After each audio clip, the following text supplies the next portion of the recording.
De quoi?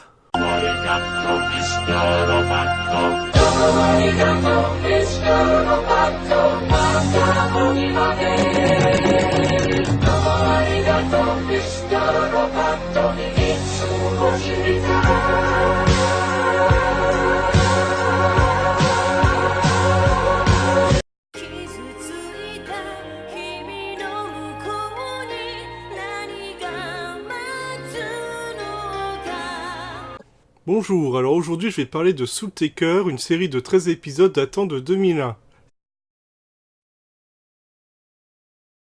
Oui, effectivement, Soul Taker est une série à l'esthétique originale, et c'est un élément qui a attiré mon attention à l'époque de sa sortie. Et elle tient plutôt ses promesses à ce niveau. Bichromie, contraste, psychédélisme, la série sort son lot de plans bien graphiques. Mais si la série se dénote sur la forme, qu'en est-il du fond? Eh bien pour aborder ce dernier, je vais commencer par un petit résumé.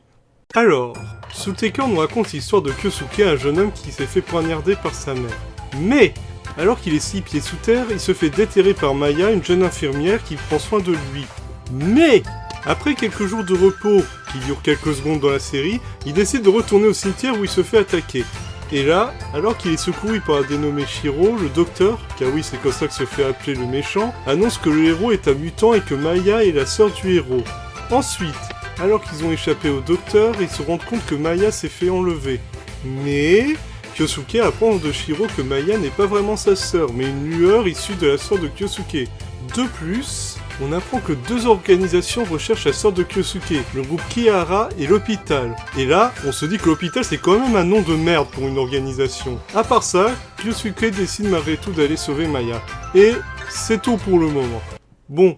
Vous voyez toutes ces infos que j'ai balancées dans le résumé? Eh bien sachez que tous ces événements s'enchaînent non pas pendant le premier épisode, mais pendant la première moitié de ce premier épisode, soit juste 10 minutes environ.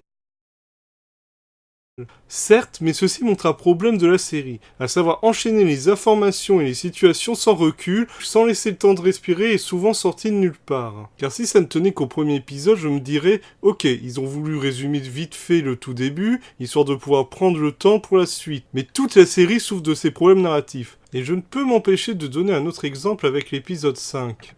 Donc, après un flashback, l'épisode nous montre Richard, le chef de l'hôpital, en train de prendre soin de patients. Alors, j'insiste dessus parce que ça n'a l'air de rien, mais c'est l'un des seuls moments de la série où l'on voit des humains. Oui, parce que le générique a beau nous montrer des combats en pleine ville et la série a beau insister sur le fait que le destin de l'humanité repose sur le héros, les humains sont quasi inexistants. Belle façon d'amoindrir les enjeux. Bref, après ça on enchaîne direct sur Kyosuke en train de fuir avec une dénommée Kazumi.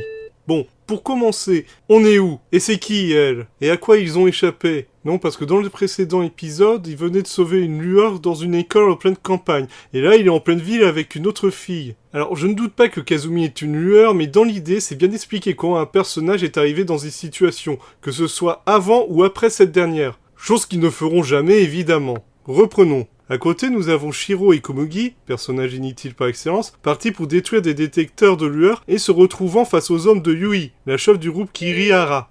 On est donc apparemment dans une base de Kirihara. Bon, commencer en indiquant le lieu d'une action, et non en attendant le milieu, c'est juste une base de la narration.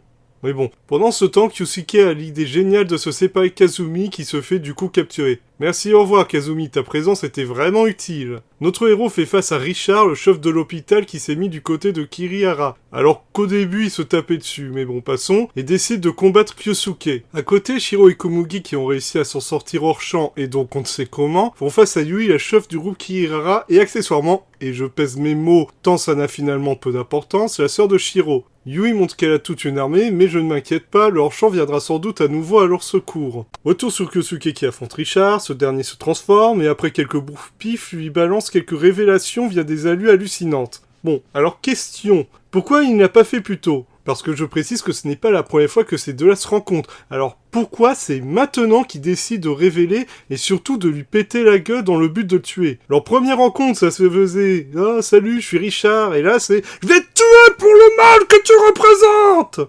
Bon, finissons. Les deux se battent, coup d'attaque digne des chevaliers du Zodiac, et je ne dis pas ça sans raison. Lightning Fasha Double Lightning Lightning Bolta Hiro et Komugi s'en sortent comme je l'avais prédit, et un système puissant à défendre de Kyosuke qui se retrouve éjecté dans l'espace. Car on était donc sur la Lune alors qu'avant on était sur Terre, et je vais définitivement envoyer ce livre aux auteurs de cette série.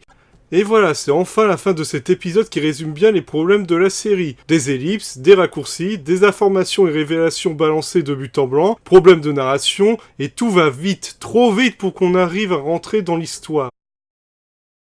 Oui, ça va, on a compris que tu as une esthétique, tu me le balances dans la gueule dès que possible. Et autant j'aime bien certaines trouvailles comme celle-ci qui met littéralement en image l'idée de tuer du regard, autant la plupart du temps cette esthétique n'a pas de pertinence car elle ne se montre pas constante. Mais aussi ça embrouille plus qu'autre chose. Genre là, on est censé être où ? Mais surtout, ça ne change rien au problème. La narration est lourde, tout s'enchaîne sans qu'on prenne le temps de poser l'histoire ou les événements. Les révélations censées avoir de l'impact sont balancées à la va-vite, et qui au final se révèlent sans impact. Le pire dans tout ça, c'est que l'histoire n'est même pas compliquée, c'est juste qu'elle est très mal racontée. Donc désolé, tu as peut-être une esthétique originale, mais ça ne sauve pas vraiment du reste. D'ailleurs, parlant d'identité, j'ai également l'impression que tu as des problèmes à ce niveau. Entre le générique super héroïque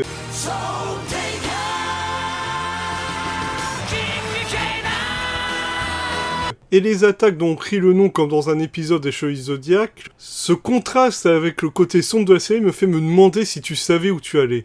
Bref, Soul Taker n'est pas une série que j'ai appréciée. Elle a beau faire preuve d'originalité dans son graphisme, la narration dessert complètement la série. C'est une série qui a des idées sur la forme et ne sait pas les mettre en valeur avec le fond.